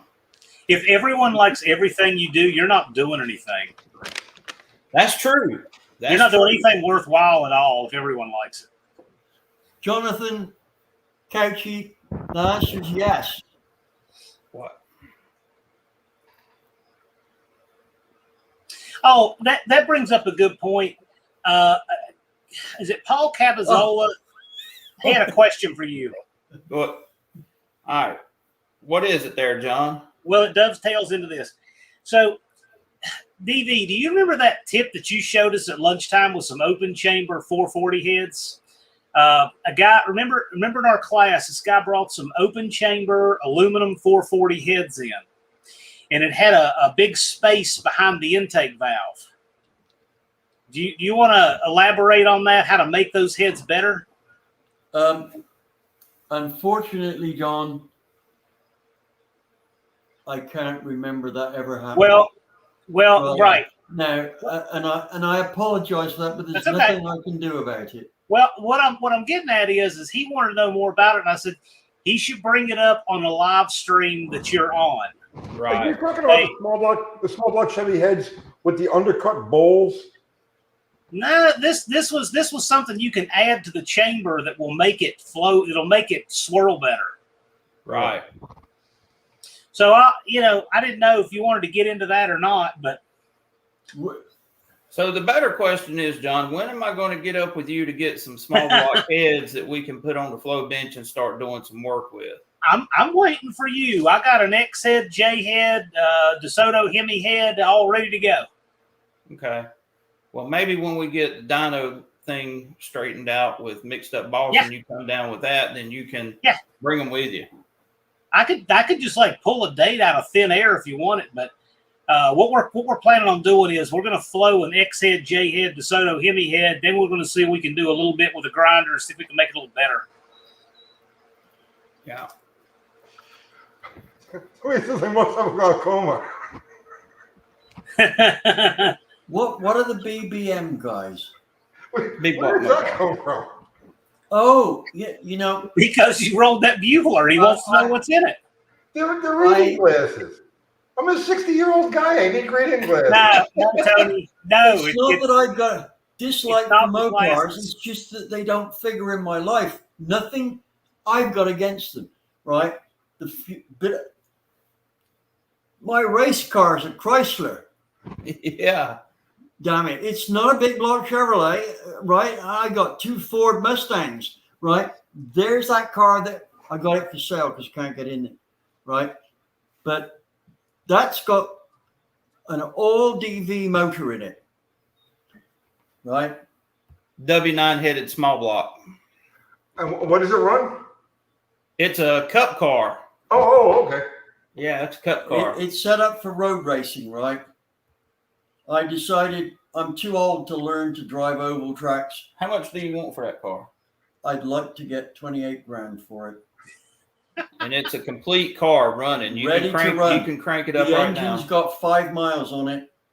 Makes 542 foot-pounds and 703 horsepower. Now, it's a bit less power than it made when the Chrysler guys Jeff Gordon's ex-crew chief. Everhand? Yeah, Everhand. They got about 722 horsepower from that engine, right? But I put in a cam that's 15 degrees shorter, and I've set it up for endurance racing because, guys, I can't afford to keep rebuilding this engine. Right now, I can't even drive it, so it's going to last forever. Yeah, the low profiles on it's pretty gentle to make it last. So, but it's 22 foot-pounds up on what they built. So anyone driving it that didn't turn it to 9,800 would say, "Oh, God, it feels stronger than the ones that Everingham built," if they were a sensitive driver. But it's actually slightly less horsepower. Uncle Squirrel, nobody's ignoring you. There's just a lot going on. Who says they're being ignored? Tom. Hey, I want you guys to know what we see in StreamYard. Those comments go much slower than they do on YouTube. Right. And then they'll jump in a group. So it's much easier for us to miss a comment through StreamYard than it is on the YouTube interface. Yeah, I don't know who said that they were being ignored, but I feel terrible when that happened. Uncle Squirrel. Uncle Squirrel? Right. Oh. Hey, well, the interview. Oh, okay. No, Uncle Squirrel. We just no. No, it's overheads prevail. What's the name calling? It is very easy to miss comments when you're on the StreamYard interface. It's like, for instance, tonight I'm on StreamYard, but normally when I'm just moderating, I'm on the YouTube side, and I can catch comments that go through and people getting missed, but I can't do that as well tonight. So sorry about that. Yep. Uncle Squirrel, I'm only a professional by virtue of the fact that I get paid for this. I never made any other pretenses towards being a professional. You know, I'm the same street rat that I was when I was 17, only now I'm 60, and I have all of this mileage behind me. But this is about as professional as I get, right? So sometimes you got to call a name. The easy way to be a professional is just to be homeless, because then your profession is anything you do when you're not holding a cardboard sign. You don't have to be good to be a professional. It just has to be your profession. You get paid for it. Right. Now, who is this that posts under David Vizard Performance? Because I know it's not you. That is Marvin. That's Norman. Is that the fellow that was with us? Yeah. Oh, okay, yeah. Hey, how's it going, man? I didn't know it was Marvin. Yeah. It never occurred to me. Somebody said, what did I think of the P58? Was it? P38. P38. Causey heads. Look, I know John. I've been down to his shop. He's been up to mine, right? The guy is so dedicated that now I know I've had some experience with that head, but it was before my brain surgery, so I don't know. I can't comment on it. But here I can comment on John. He is driven to do what he does, right? So my thoughts on this is that anything John does, you need to pay attention. We did a lot of testing on that particular head, and you can find all the results in David's book here, Port and Flow Test. Yeah, because that was about the time that I started coming around, and I remember us. So you can see pictures of them in here. I don't know if you can see that good, but that's the P38 that he's talking about. Yeah, all the machining was done in a friend of mine's shop, right? Don Lucito at Ultra Pro. So I got to see a lot of the work done between Don and John Casey, right? Now there's a team that should have been put together, right, in a situation where money was not an object they had to work for. They just had to work for better engines, right? They would have been a match made in heaven because they've got innovative brains, and I'm sure that each one of them only overlaps slightly, so that their sum total is probably better than two. It's when 1 + 1 is better than 2, right? And I think that there's a lot of respect between those two guys, right? For good reason. Thank you, Chris. Yeah, we just try try to appeal to the guy that's the average guy, average Joe. Every video we do, I mean, of course we do some stuff on like historic things and super high dollar cars, like a Daytona Charger or a rare NASCAR Aero thing, or we do features of stuff like that, like from a historical perspective, because everybody is interested in those things. But when we do anything that's like hands-on oriented or project oriented or tech oriented, we always think of, okay, so the guy who's struggling week to week, who's got a split time between watching his kids and working on his car, right, and doing work and everything, and only has just a couple of hours he can steal from the household budget to work on his, to put towards his project. That's the person who I have in mind when we do a video or when we explain a concept or an idea or anything like that. And that's why I lean so heavy towards the whole concept of stacked advantages. Where take a little advantage here and a little advantage there, lose a pound here, lose an ounce there, grind a little bit of metal off here, turn a piston around, advance cam a little bit, right? All of those little things add up to something that becomes a tangible improvement that doesn't cost you any money. And that's exactly right. That is the person who we dedicate everything we do to on Uncle Tony's Garage. Like Uncle Tony, I'm trying to treat you like I'm your uncle. You know what I'm saying? It's like, how would I bring my nephew? You know what I mean? It's like, does that make any sense? Absolutely. I get it. And that's where a lot of people be like, oh, he's lost in the past. He only knows certain. No, this is what the people ask me. I read the comments. We do the lives. I see what people ask about. I see what they're curious about. They want to know about classic cars. They want to know about the simple things about classic cars. They want to know about the old school way of doing things. They want to know about the free way of doing things or the cheap way of doing things, the cheating. Like, they love all of that stuff. And that's who we do this channel for. Right. And I'm like that too. I love the history aspect, because I got those history videos on engines. I love doing those. Oh, yeah, they're great. In fact, I'm looking forward to tomorrow night. I'm doing a live chat with Sam Oxier Jr. I'm definitely gonna be there for that. And he raced everything from tunnel port 427s, Cameras, Boss 429s, and the Clevelands. But what most people don't know is he built Hemis too on the side. So there's going to be some good banter back and forth. And I think you already know who's come out top when you talk about a Camera and a Hemi. But you know what I'm saying? You already know the answer. I'm definitely going to be there. What time is that now? We're going to do it 6 o'clock tomorrow Eastern. 6 o'clock. So it's an hour before mine. Right. Okay. Yeah. Well, 2 hours before yours, I think. Here. Right. Okay. 6 o'clock Eastern. It's 5 o'clock my time. Yeah. I will be there for that. Cool. Well, we're pretty much coming up on 2 hours. You about ready to wrap it up? I think so, but I just wanted to say to the one guy there with the later roller blocks, we've busted the side out of 3 of those at only about 550 horsepower. Right? Now, they make nice motors if you're going to limit them to about 450 horsepower and about 6,000 RPM. But if you really know how to make horsepower, you are going to break them.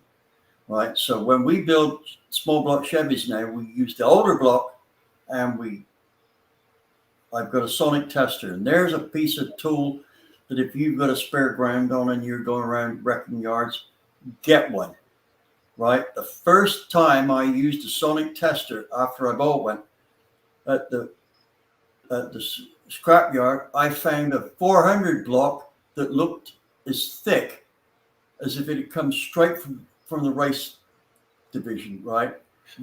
We bored it 60 over, and it was still thicker than your typical 400 block. Yeah.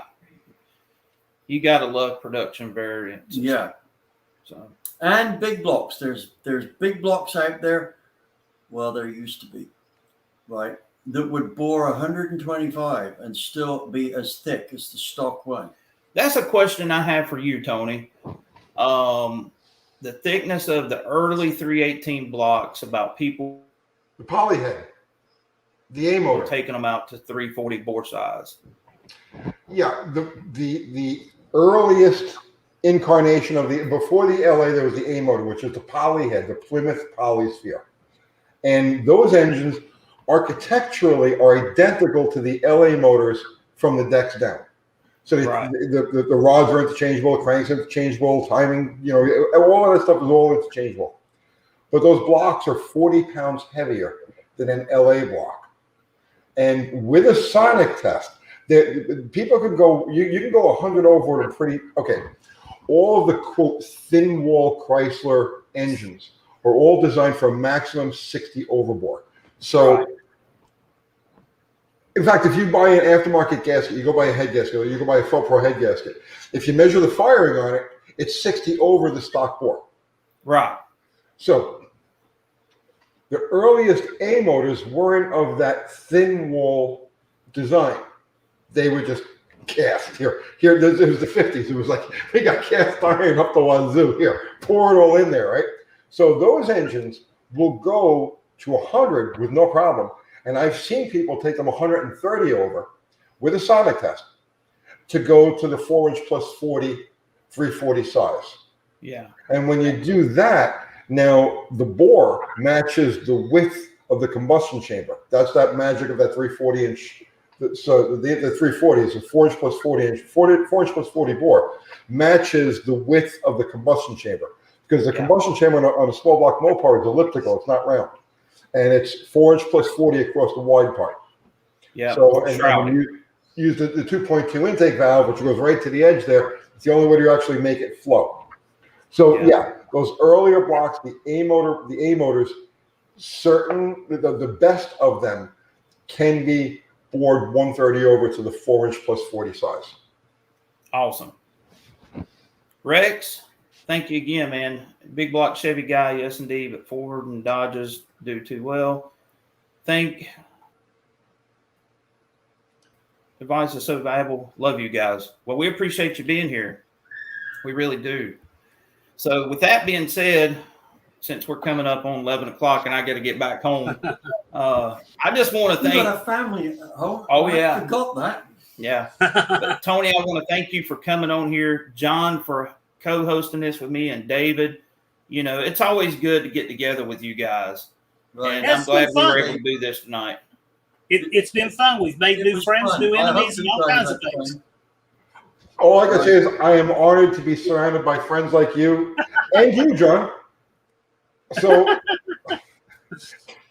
thank you. A lot of fun. And our viewers, whoever popped in here, thank you. Yeah. Without you guys, absolutely, we don't do anything. Yeah, Tom, I'd like to have a quick word to Tom here. Thank you for the posts you're putting up. I was hoping to get more of your time tonight, but I would talk to you on the phone in the near future. And I want to thank everybody who gave super chat money and everybody who posted and contributed to this, even the trolls. That's what makes YouTube. Paul Capizola, please email me, by the way. When you stop getting trolls, it means that you've become irrelevant. That's a good quote, Tony. Jeff Gordon said something like that. Yeah. It's true. Right. If you don't have any people that hate you, you're not making news. That's right. Well, I appreciate it, guys, and thank y'all so much, and we'll see y'all next time. Good night, everybody. Right. Good night. Hey, cheers. We got to do this again. Absolutely. 2 thumbs